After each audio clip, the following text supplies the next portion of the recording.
CNA Practice Test Guide. Question 1. How often should a resident who is unable to move be repositioned? Every hour, every 2 hours, once per shift, only when they complain of pain. To prevent pressure ulcers, immobile residents should be repositioned at least every 2 hours. Question 2. A resident refuses a bath. What should the CNA do? Force the resident to bathe. Skip the bath and try again later. Tell the resident's family. Document that the resident is difficult. Residents have the right to refuse care. The CNA should respect the refusal and try again at a different time. Question 3. A resident is nearing the end of life. What is the CNA's primary role? To encourage the resident to eat a large meal, to provide comfort and emotional support, to discuss medical treatments with the family, to ignore the resident since they are dying. Palliative care focuses on comfort, dignity, and support for both the resident and their family. Question 4. An ombudsman is someone who provides medical care to residents, advocates for the rights of residents in long-term care, manages the facility's budget, inspects the kitchen for safety. An ombudsman is an official advocate who helps resolve complaints and protect resident rights. Question 5. A resident is choking and cannot speak or breathe. What should the CNA do? Perform the Heimlich maneuver, abdominal thrusts. Offer the resident a glass of water. Wait for the nurse to arrive. Hit the resident on the back. Abdominal thrusts are the standard emergency procedure for a conscious person with a complete airway obstruction. Question 6. Which of the following is an example of objective data? The resident says they have a headache. The resident's blood pressure is 120/80. The resident feels nauseous. The resident is worried about their family. Objective data is observable and measurable information, such as vital signs. Question 7. Which of the following is a sign of dehydration? Clear, pale yellow urine, moist skin, dark, concentrated urine, increased appetite. Dark, strong-smelling urine and low output are classic signs of dehydration. Question 8. If a CNA sees another staff member hitting a resident, what is the first action to take? Call the police immediately. Stop the abuse and ensure the resident is safe. Report it at the end of the shift. Ignore it if it doesn't happen again.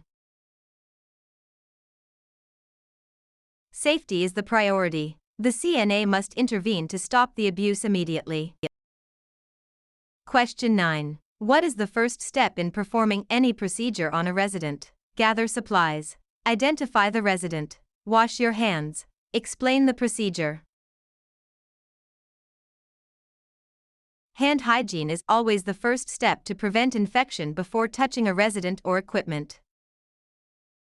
Question 10. What is the correct way to lift a heavy object? Bend at the waist and keep legs straight. Keep feet close together. Bend at the knees and use leg muscles. Lift with your back muscles. Proper body mechanics involve using the strong leg muscles and keeping the back straight to prevent injury. Question 11. What is the proper method for cleaning the perineal area of a female resident? From back to front, from front to back, in a circular motion, with a scrub brush.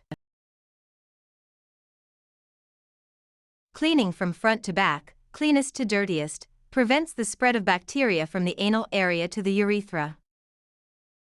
Question 12. Which pulse site is most commonly used for taking a routine pulse? Carotid, radial, brachial, apical. The radial pulse, at the wrist, is the most common site for measuring heart rate in adults. Question 13. What is the most effective way to prevent the spread of infection? Wearing gloves at all times, washing hands frequently, using antibacterial spray on everything, keeping all residents in their rooms. Hand washing is the single most important practice in preventing the spread of infection. Question 14. What is the primary goal of restorative care? To perform all tasks for the resident, to help the resident regain or maintain the highest level of function, to cure the resident's illness, to move the resident to a hospital. Restorative care focuses on helping residents maintain or regain their independence and physical function. Question 15. A resident's tray has a full glass of water, but the resident is on NPO status. What does this mean? Nothing by mouth. Next patient only. Needs physical observation. Nutrition per oral. NPO stands for nil per os, meaning nothing by mouth. No food or water should be given. Question 16. Which of the following should be reported to the nurse immediately during a bed bath? The resident is tired. A new red area on the resident's tailbone. The resident wants to wear a blue shirt. The resident is talkative. New skin breakdown or redness over a bony prominence is a sign of a potential pressure ulcer and must be reported immediately. Question 17. If a resident is in a vest restraint, how often must they be checked? Every 15 minutes, every hour, every 2 hours, once per shift. Residents in restraints must be monitored at least every 15 minutes to ensure safety and circulation. Question 18. A resident is having a seizure. What is the CNA's priority? Place a spoon in the resident's mouth. Hold the resident down to stop the shaking. Protect the resident from injury and clear the area. Run out of the room to find help. Safety is key. Protect the head and clear objects away. Never put anything in their mouth or restrain them. Question 19. A resident with Alzheimer's disease is wandering the halls. What should the CNA do? Lock the resident in their room. Tell the resident they are being naughty. Gently redirect the resident to a safe area or activity. Tie the resident to a chair. Redirection is a safe and effective technique for managing wandering behavior in dementia patients. Question 20. What should a CNA do before entering a resident's room? Walk right in. Knock and wait for permission to enter. Call out the resident's name from the hall. Check the resident's chart. Knocking is a matter of respect and privacy for the resident's home.